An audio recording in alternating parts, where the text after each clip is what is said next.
ਤੁਹਾਨੂੰ ਮਿੱਤਰੋ ਅੱਜ ਦਿਖਾਵਾਂਗਾ ਈਦ ਦੇ ਦਿਨ ਦੇ ਖੂਬਸੂਰਤ ਮਨਾਜ਼ਰ ਆਪਣੇ ਖੂਬਸੂਰਤ ਜੇ ਜੀ। ਅਸਲਾਮ ਵਾਲੇਕੁਮ ਪਿੰਡ ਵਾਲਿਓ, ਕੀ ਹਾਲ ਚਾਲ ਹੈ। ਮੈਂ ਕਿਹਾ ਯਾਰ ਜਲਦੀ ਪਾ ਲਈਏ ਈਦ ਦਾ ਸੂਟ। ਮਿੱਤਰੋ ਜੈਵੀ ਪਾਇਆ ਨਾਈਸ ਮੁੰਡਾ ਕਹਿੰਦਾ ਬਹਿ ਗੱਡੀ ਦੇ ਵਿੱਚ ਜਲਦੀ ਚੱਲੀਏ ਈਦ ਪੜ੍ਹਨ। ਫਿਰ ਮਿੱਤਰੋ ਮੱਠੀ ਜੀ ਆਵਾਜ਼ ਦੇ ਨਾਲ ਪਾ ਲਿਆ ਫਿਰ ਕਾਲਾ ਸੂਟ। ਪਹੁੰਚਿਆ ਮਿੱਤਰੋ ਈਦਗਾਹ ਦੇ ਵਿੱਚ ਈਦ ਪੜ੍ਹਨੇ ਨੂੰ। ਦੇਖਾਂ ਤੇ ਆਵਾਮ ਦਾ ਮਿੱਤਰੋ ਲੱਗਿਆ ਹੋਇਆ ਕਾਫੀ ਮੋਟਰਸਾਈਕਲਾਂ ਤੇ। ਦੇਖਾਂ ਤੇ ਆਵਾਮ ਬਹੁਤ ਹੀ ਜ਼ਿਆਦਾ ਘੱਟ ਆ ਰਹੀ ਹੈ ਤੇ ਆ ਰਹੀ ਹੈ ਪੈਦਲ ਜ਼ਿਆਦਾ। ਅੱਜ ਕੇ ਮਿੱਤਰੋ 14 ਮਿੰਟ ਹੋ ਗਏ, ਸਿਰਫ 1 ਮਿੰਟ ਰਹਿ ਗਿਆ ਜੀ ਈਦ ਦੀ ਨਮਾਜ਼ ਖੜੀ ਹੋਣ ਦੀ। ਮਿੱਤਰੋ ਈਦ ਦੀ ਨਮਾਜ਼ ਖੜੀ ਹੋਣ ਲੱਗੀ ਸੀ, ਆਵਾਮ ਦੀਆਂ ਦੇਖਾਂ ਤੇ ਕਾਫੀ ਬਣ ਗਈਆਂ ਜੀ। ਨਮਾਜ਼ ਮਿੱਤਰੋ ਪੜ ਹੋ ਗਈ ਸੀ, ਹੋ ਰਿਹਾ ਸੀ ਹੁਣ ਖੁਤਬਾ ਅਦਾ।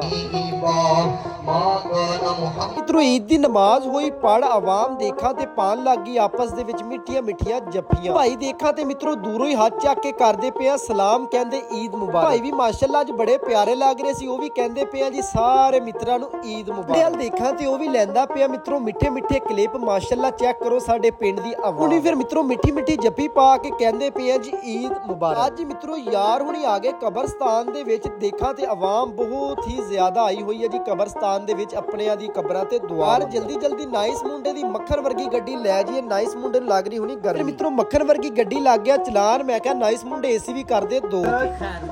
ਈਦੀ ਭਾਈ ਮਿੰਦੋ ਤੁਸੀਂ ਉਮਰ ਕਿੰਨੀ ਵੱਡੀ ਹੈ? ਉਮਰ ਮੇਰੀ 23 ਦੀ। ਮੈਂ ਦਾ ਵਾਵਾ ਮਿੱਤਰੋ ਮਿਲ ਗਏ ਮੈਨੂੰ ਮੇਰੇ ਯੰਗ ਸਟਾਰ ਮੁੰਡੇ ਬੇਲੀ। ਸਾਰਿਆਂ ਨੂੰ ਕਿਹਾ ਮੇਰੀ ਤਰਫ ਤੋਂ ਈਦ ਮੁਬਾਰਕ, ਕਹਿੰਦੇ ਯਾਰ ਖੈਰ ਮੁਬਾਰਕ। ਮਿੱਤਰੋ ਅੱਕ ਭਾਈ ਨੇ ਲੈ ਆਂਦਾ ਖੱਟਾ ਪਾਣੀ। ਮੈਂ ਕਿਹਾ ਲਿਆ ਯਾਰ ਅੱਕ ਭਾਈ, ਤੇਰੀ ਕਿਆ ਬਾਤ ਆ, ਤੇਰੀ ਬੈਠਕ ਦੇ ਵਿੱਚ ਆਏ ਆ, ਤੂੰ ਕਰ ਰਿਹਾ ਸਾਡੀ ਖਿਦਮਤ। ਪਏ ਆ ਮਿੱਤਰੋ ਠੰਡੀ ਬੋਤਲ ਨਾਲ ਕਰਦੇ ਪਏ ਆ ਮਿੱਠੀਆਂ ਗੱਲਾਂ, ਕਿਆ ਬਾਤ ਹੈ। ਮਿੱਤਰੋ ਯਾਰ ਹੁਣੀ ਆ ਗਏ ਪਿੰਡ ਦੇ ਖੂਬਸੂਰਤ ਜੇ ਮੇਨ ਬਾਜ਼ਾਰ ਦੇ ਵਿੱਚ। ਦੇਖਾਂ ਤੇ ਆਵਾਮ ਦਾ ਲੱਗਿਆ ਹੋਇਆ ਯਾਰ, ਚਲੋ ਲੱਗਦੇ ਹੱਥੀ ਇੱਕ 버ਗਰ ਵੀ ਖਾ ਲਈਏ। ਮੈਂ ਕਿਹਾ ਨਦੀਮ ਭਾਈ ਕਿੰਨੀ ਕੁ ਦੇਰ ਆ, ਕਹਿੰਦਾ ਯਾਰ ਆਵਾਮ ਦਾ ਰਸ਼ ਦੇਖ ਕੇ ਆਪੀ ਲਾਲਾ ਸਾਹਿਬ। ਭਾਈ ਨੇ ਮਿੱਤਰੋ ਮੇਨ ਬਾਜ਼ਾਰ ਦੇ ਵਿੱਚ ਲਾਏ ਹੋਏ ਸੀ ਕੜੇ। ਮੈਂ ਕਿਹਾ ਯਾਰ ਕਿੰਨੇ ਕੁ ਦਾ ਇੱਕ ਕੜਾ, ਕਹਿੰਦਾ ਸਿਰਫ 20 ਰੁਪਏ ਦਾ। ਮੈਂ ਕਿਹਾ ਯਾਰ ਜੇ ਪੈਸੇ ਲਾਈ ਦਿੱਤੇ ਆ ਪੂਰੇ 500 ਦੇ ਨੋਟ ਦੇ ਵਿੱਚ ਇਹ ਪਾਣਾ। ਨਾਲ ਹੀ ਮਿੱਤਰੋ ਮੈਂ ਸੁੱਟਿਆ ਕੜਾ, ਨਾਲ ਹੀ ਪੈ ਗਿਆ 500 ਦੇ ਨੋਟ। ਮਿੱਤਰੋ ਕੜਾ 500 ਦੇ ਨੋਟ ਦੇ ਵਿੱਚ ਪਿਆ ਤੇ ਨੰਨੇ ਮੁੰਨੇ ਬੱਚੇ ਦੇਖਾਂ ਤੇ ਕਰਨ ਲੱਗੇ ਕਲੈਪਿਕ, ਕਹਿੰਦੇ ਕਮਾਲ ਕਰ। ਸਾਡੇ ਪਿੰਡ ਦੇ ਵਿੱਚੋਂ ਅਲਹਮਦੁਲਿਲਾ ਹਰ ਸ਼ੈ ਲੱਭ ਜਾਂਦੀਆਂ ਖਾਣ। ਮਿੱਤਰੋ ਯਾਰ ਹੁਣੀ ਪਹੁੰਚੇ ਘਰ, ਅੱਗੇ ਹਾਜ਼ਰ ਖਿਦਮਤ ਹੋ ਗਿਆ ਕਾਲਾ ਪਾਣੀ ਨਾਲ ਆ ਗਏ ਚਾਹ। ਤਕਰੀਬਨ ਮੈਨੂੰ ਲੱਗਦਾ ਪੂਰੇ 1 ਮਹੀਨੇ ਬਾਅਦ ਮੈਂ ਖਾਣ ਲੱਗਿਆ ਦੁਪਹਿਰ ਨੂੰ।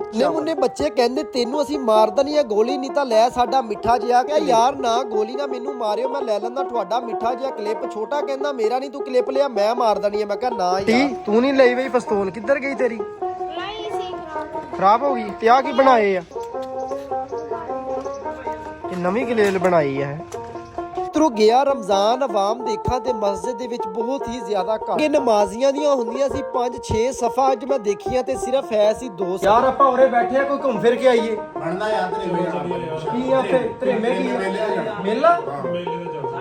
ਮੇਲੇ ਤੇ ਚੱਲਦੇ ਆ। ਅੱਛਾ ਜੀ ਮੇਲੇ ਲੱਗੇ ਆ ਭਾਈ, ਮੇਲੇ ਤੇ ਚੱਲਦੇ ਆ। ਕੀ ਬਾਤ ਹੈ, ਮੇਲੇ ਤੇ ਯਾਰ ਮੁੰਡੇ ਕਹਿੰਦੇ ਜਾਣਾ ਸੀ ਮੇਲੇ ਤੇ। ਮੈਂ ਕਿਹਾ ਯਾਰ ਓਕੇ ਕਰੋ, ਤੁਹਾਡੀ ਗੱਲ ਨੂੰ ਅਸੀਂ ਨਾ ਨਹੀਂ ਕਰ ਸਕਦੇ। ਹੋਈ ਫਿਰ 60 ਦੀ ਰੇਸ ਤੇ ਜਾਂਦੇ ਪਏ ਆ ਜੀ ਮੇਲੇ। ਸ਼ਹਿਰ ਸਰਗੋਦਾ ਤੋਂ 20 ਮਿੰਟ ਦਾ ਸਫ਼ਰ ਕਰਕੇ ਯਾਰ ਹੁਣੀ ਪਹੁੰਚ ਗਏ ਧਰੇਮੇ, ਜਿੱਥੇ ਲੱਗਿਆ ਹੋਇਆ ਮੇਲਾ। ਮਿੱਤਰੋ ਯਾਰ ਹੁਣੀ ਪਹੁੰਚੇ ਮੇਲੇ ਤੇ, ਯੰਗਸਟਰ ਮੁੰਡਿਆਂ ਦੇ ਮੂੰਹ ਤੇ ਆ ਗਈ ਮੇਲੇ ਦੇ ਵਿੱਚ ਮਾਸ਼ਾਅੱਲਾ ਬਹੁਤ ਹੀ ਜ਼ਿਆਦਾ ਹੈਗਾ ਸੀ ਆਵਾਮ ਦਾ ਰਸ਼। ਯਕੀਨ ਕਰੋ ਮਜ਼ਾ ਆ ਗਿਆ ਮੇਲੇ ਦੇ ਵਿੱਚ ਘੁੰਮਣ। ਮੇਲੇ ਤੋਂ ਹੋ ਗਈ ਸਾਡੀ ਵਾਪਸੀ, ਪਹੁੰਚ ਗਏ ਖਿਆਮ ਚੌਕ। ਮਿੱਤਰੋ ਭਾਈ ਦੀ ਮਾਸ਼ਾਅੱਲਾ ਪਾਰਟੀ ਦੇ ਰਿਹਾ ਸੈਫੁੱਲਾ ਭਾਈ ਅੱਲਾਹ ਤੁਹਾਨੂੰ ਸਲਾਮਤ। ਮਿੱਤਰੋ ਅੱਗੇ ਹਾਜ਼ਰੀ ਖਿਦਮਤ ਹੋ ਗਈ ਸਪਾਈਸੀ ਜੇ ਦਹੀਂ ਭੱਲੇ। ਯਕੀਨ ਕਰੋ ਮਜ਼ਾ ਆ ਗਿਆ ਦਹੀਂ ਭੱਲੇ ਖਾ। ਮੈਨੂੰ ਦਿਓ ਇਜਾਜ਼ਤ, ਆਪਣਾ ਖਿਆਲ ਰੱਖਿਓ, ਨਮਾਜ਼ ਕਾਇਮ ਕਰਿਓ। ਪਾਕਿਸਤਾਨ ਜ਼ਿੰਦਾਬਾਦ।